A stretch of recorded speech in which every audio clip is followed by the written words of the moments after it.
Seorang jamaah bertanya kepada seorang ustaz, apakah Allah itu maha mendengar? Ustaz menjawab, wa huwas sami'ul basir. Allah maha mendengar, Allah maha melihat. Wa ma tasqutu min waraqatin illa ya'lamuha. Tidak ada daun yang jatuh kecuali dalam pengetahuan Allah. Wa na'lamu ma tuwaswisu bihi nafsuh. Kami tahu apa yang berbisik-bisik di dalam hati manusia. Jangankan yang dikatakan, diucapkan lisannya, yang terkata di bibirnya, yang terucap di mulutnya, yang terbersit di hati dan pikirannya pun Allah tahu. Lalu kata jamaah, kalau memang Allah maha tahu, mengapa sampai hari ini Allah belum juga mengabulkan doa-doa yang kupanjatkan di tengah malam yang sunyi, dengan suara yang lirih di tengah sujudku? Bukan hanya satu malam, berbulan-bulan kumintakan kepadanya, mengapa dia tidak juga mendengar dan mengabulkan doa? Dengan tersenyum Ustaz menjawab, dokter hanya akan memberikan obat yang sesuai dengan resep dan pengetahuan dokter. Dokter tidak akan memberikan obat sesuai dengan permintaan pasien, karena yang paling mengerti tentang dosis, tentang kadar, tentang kebutuhan dan keperluan pasien hanyalah dokter, bukan keinginan pasien. Berapa banyak obat yang menurut pasien adalah obat, tapi justru dia menjadi racun. Berapa banyak resep yang menurut pasien adalah obat, tapi justru menimbulkan mudarat berkepanjangan. Kalau untuk memahami logika dokter saja, pasien secerdas apapun belum tentu dapat memahami dan mengerti, apalagi untuk memahami logika dan cara berpikir Allah subhanahu wa ta'ala, dalam tanda kutip. Walaupun kata berpikir belum tentu tepat untuk Allah. Laisa kamitslihi syai'un, tidak ada yang sama dengan Allah subhanahu wa ta'ala. Walam yakul lahu kufuwan ahad, tidak ada yang setara dengan Allah subhanahu wa ta'ala. Seorang anak kecil merengek meminta pisau kepada ibu, ibu tidak memberikan. Kenapa? Menurut anak pisau itu adalah baik, karena dia ingin bermain-main memotong-motong dengan pisau yang tajam. Tapi logika ibu berkata, usiamu belum cukup, tanganmu akan luka, darah akan menetes, nadimu akan putus. Ada pengetahuan. Maka Allah menjelaskan melalui lisan Nabi Muhammad SAW, asa an takrahu syai'an, boleh jadi kau benci sesuatu, wa huwa khairul lakum, tapi yang kau benci itu baik menurut pandangan Allah.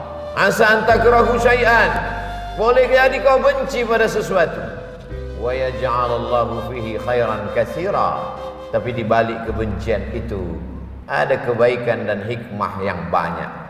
Hanya saja terkadang emosional manusia, keinginan yang menggebu-gebu, hasrat dan hawa nafsu membuat dia merubah Allah subhanahu wa ta'ala bukan lagi menjadi sembahan, tapi menjadi pemuas nafsu keinginannya.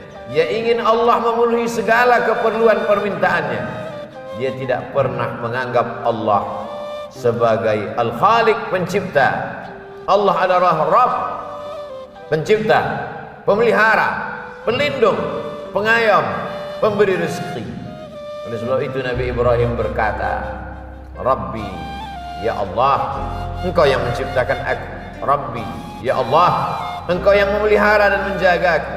Rabbi, ya Allah, Engkau yang memberikan rezekiku, mengatur sesuai dengan kehendak-Mu, bukan sesuai dengan kemauanku. Lalu kalau memang semua hidup ini adalah atas kehendak dan kemauan Allah, lalu untuk apa kita berdoa? Untuk apa kita berusaha? Karena kita tidak tahu apa yang akan terjadi esok hari. Wa ma tadri nafsum madza taksibu ghadan. Tak ada yang tahu apa yang terjadi besok pagi. Wa ma tadri nafsum bi ayyi ardin tamut. Tak ada yang tahu di mana dia akan mati.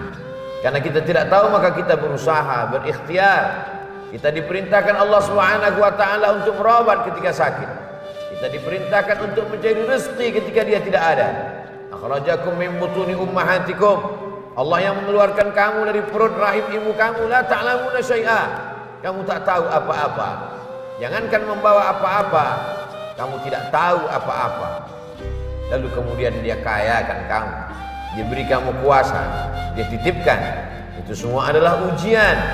Maka ada hamba yang meminta, memohon kepada Allah, tapi setelah permohonan itu dia berkata, kalau memang ini baik bagiku, untuk duniaku, untuk keluargaku, untuk akhiratku, untuk amalku, perkenankanlah ya Allah. Tapi kalau ini hanya akan merusak keyakinanku, merusak silaturahimku, merusak imanku, maka jauhkanlah. Ini adalah ungkapan orang yang penuh dengan kebijaksanaan. Boleh jadi baik menurut pandangannya, tapi belum tentu baik menurut hikmah pandangan Allah Subhanahu wa ta'ala. Ketika kita menyerahkan kemauan kita menurut kemauan kehendak Allah, kita satukan keinginan kita dengan keinginan Allah. Saat itu kita serahkan hanya kepada Allah. Orang yang berserah diri kepada Allah, perbuatan dia menyerahkan kemauannya kepada kemauan Allah, perbuatan itu disebut dengan Islam. Orangnya Muslim. Maka kita meminta, kita memohon, kita berusaha, kita berprasangka, kita berprediksi, tapi semuanya kita serahkan kepada kehendak Allah Subhanahu wa ta'ala. Itulah orang yang berpegang kepada ahlus sunnah wal jamaah. Maka anak Ibrahimu Yahudian, Ibrahim bukan Yahudi, wala Nasraniyan, Ibrahim bukan Nasrani, walakin akan tetapi kana hanifan, dia condong kepada Allah, musliman, dia berserah diri kepada kehendak Allah Subhanahu wa ta'ala. Pribadi Ibrahim alaihissalam contoh model manusia yang berserah kepada kehendak Allah Subhanahu wa ta'ala. Marahkah Nabi Ibrahim alaihissalam ketika diuji oleh Allah Subhanahu wa ta'ala? Tidak diberikan seorang anak yang selalu diimpikan, diidamkan, diminta pagi, petang, siang dan malam. Berkata dia dalam suaranya yang lirih, munajatnya yang dalam, berbisik kepada Allah, Rabbi habli minas salihin. Tapi Allah tidak kenankan doanya. Allah belum kabulkan doanya. Marahkah Nabi Ibrahim? Emosikah Nabi Ibrahim? Keluarkah kata-kata sumpah serapah dari lidahnya? Tidak. Dia tetaplah seorang Ibrahim musliman, berserah diri kepada kehendak Allah. Hanifan, hanif, condong kepada kemauan Allah, bukan condong kepada keinginan manusia yang ada di sekitarnya. Tidak condong kepada keinginan hawa nafsunya. Dia tidak paksakan Allah dalam doa-doanya. Dia hanya meminta kepada Allah. Setelah itu dia serahkan kepada Allah. Andai dikabulkan apa yang dia mintakan, syakar, dia bersyukur kepada Allah. Andai belum diberikan Allah Ta'ala, sabar, dia menahan emosinya, dia tahan hawa nafsunya, sabar, dia bersabar. Dan itu adalah kebaikan. Ajaban li amril mu'min. Orang beriman itu ajabah, menakjubkan, ajib. Orang beriman itu ajaban li amril mu'min. In asabathu sarra, kalau yang datang itu menyenangkan hatinya, melapangkan dadanya, membuat senyumnya tersungging, bahkan mungkin dia tertawa bahagia, syakar, dia bersyukur kepada Allah, karena khairal lahu, itu baik baginya. Tapi kalau yang datang itu menyusahkan hatinya, membuat dia risau dan gundah gulana, dia tidak menyumpah serapah, dia tidak suudzon kepada Allah, sabar, dia bersabar. Sabarnya Ayyub alaihissalam ketika ternaknya mati, kebunnya kering kerontang, hujan tidak turun, likuifaksi menyerang kampung halamannya. Di saat yang sama, tanah itu menelan segala yang ada di atas permukaan tanah. Kebun-kebunnya hancur, ternak-ternaknya mati. Tak lama setelah itu anaknya pula meninggal satu persatu. Buah hati belayan jiwa. Banyak orang yang sabar ketika ditinggalkan harta benda, tapi tak banyak yang sabar ketika ditinggalkan orang terkasih. Tak lama setelah itu datang pula penyakit, berulat kulitnya.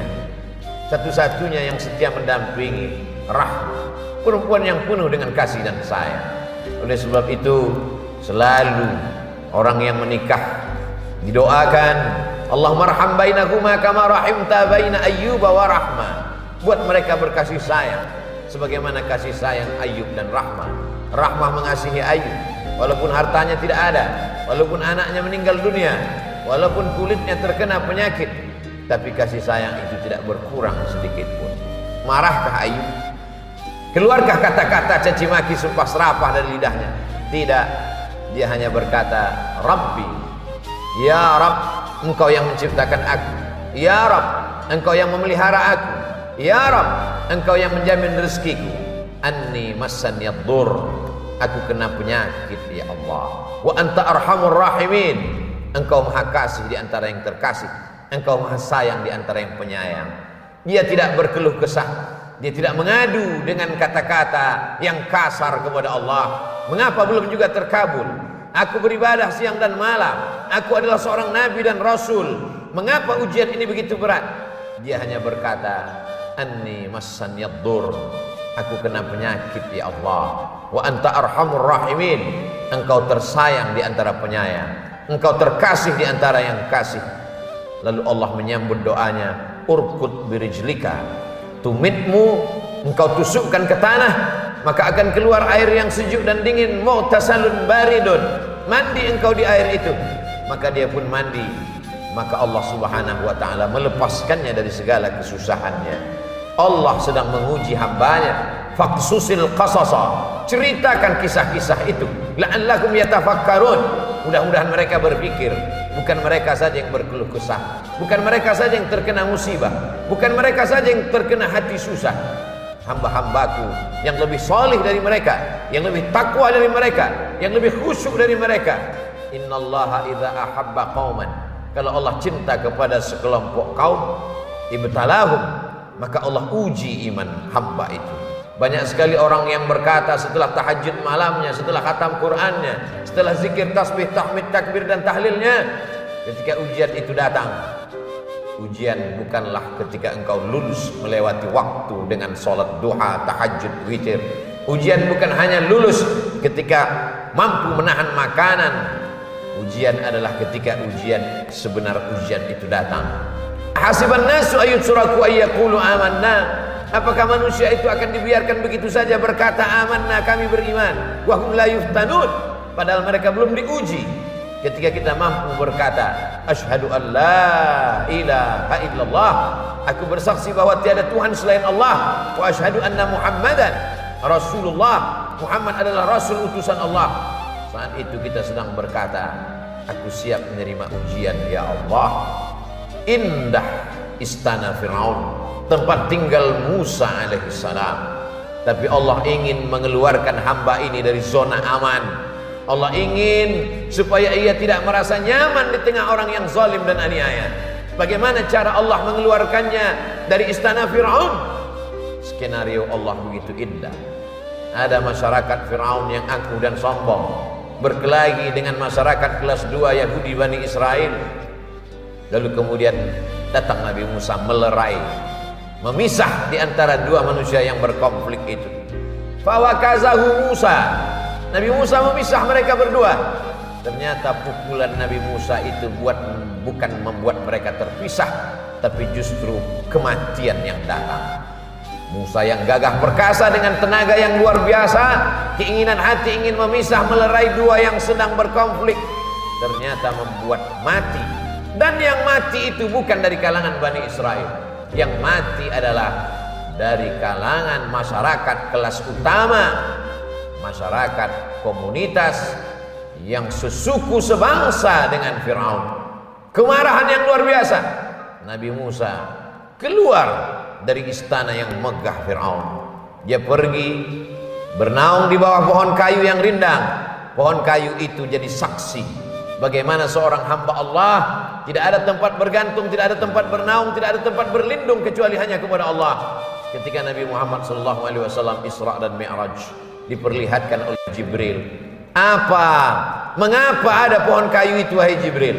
Di bawah pohon kayu itulah Musa sangat dekat dengan Allah.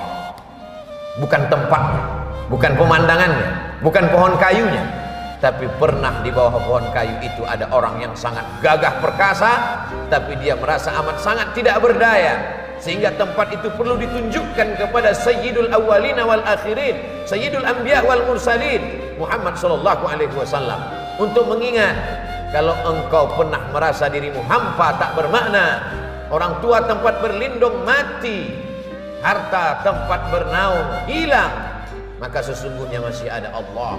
Idza dhaqat 'alaika dunya faqul ya Allah. Hari ini COVID-19 meluluh lantakkan hasil usaha manusia. Berapa banyak bisnis yang hancur lebur. Ketika usaha hilang, maka imun pun jatuh. Ketika imun turun, maka disitulah COVID menyerang. Maka tidak ada jalan lain kecuali kembali ke jalan Allah. Fafirru ilallah, larilah ke jalan Allah, bukan lari menjauh dari jalan Allah. Berapa lama engkau sanggup dinabobokkan, dilenakan, ditenangkan oleh khamar dan narkoba? Berapa lama engkau sanggup ditenangkan oleh sahabat-sahabat yang jauh dari Allah? Berbisiklah ke tanah, memintalah kepada Allah. Makhluk-makhluk, malaikat-malaikat di langit mendoakan. Di tengah malam yang sepi, fi jawfil lail, di tengah malam yang sunyi, bermunajatlah kepada Allah. Besar ujian ini, angkat kedua tanganmu, katakan Allahu Akbar. Ada yang maha besar. Dahsyat pukulan ini, ada yang maha dahsyat. Ulangi katamu, Allahu Akbar kabira. Kalau selama ini kau dipuji, dipuja, diagungkan, hari ini kau ditinggalkan, maka pujian hanya milik Dia. Walhamdulillahi katsira. Selama ini kau salah, kau sucikan selain Allah, hari ini sucikan Allah. Wa subhanallahi bukratan wa asila. Hari ini kau tidak menghadap kepada makhluk, kau tidak menghadap kepada manusia yang lemah, tapi menghadaplah kepada Dia. Wajjahtu wajhiya lilladzi fataras samawati wal arda. Bersikaplah seperti Ibrahim, hanifan, condong kepada Allah, musliman, hanya berserah diri kepada Allah. Wa ma ana minal musyrikin, aku tidak meminta kepada selain Allah. Barakallahu li wa lakum fil Qur'anil 'azim wa nafa'ani wa iyyakum bima fihi minal ayati wadh-dhikril hakim wa taqabbala minni wa minkum tilawatahu innahu huwal ghafurur rahim.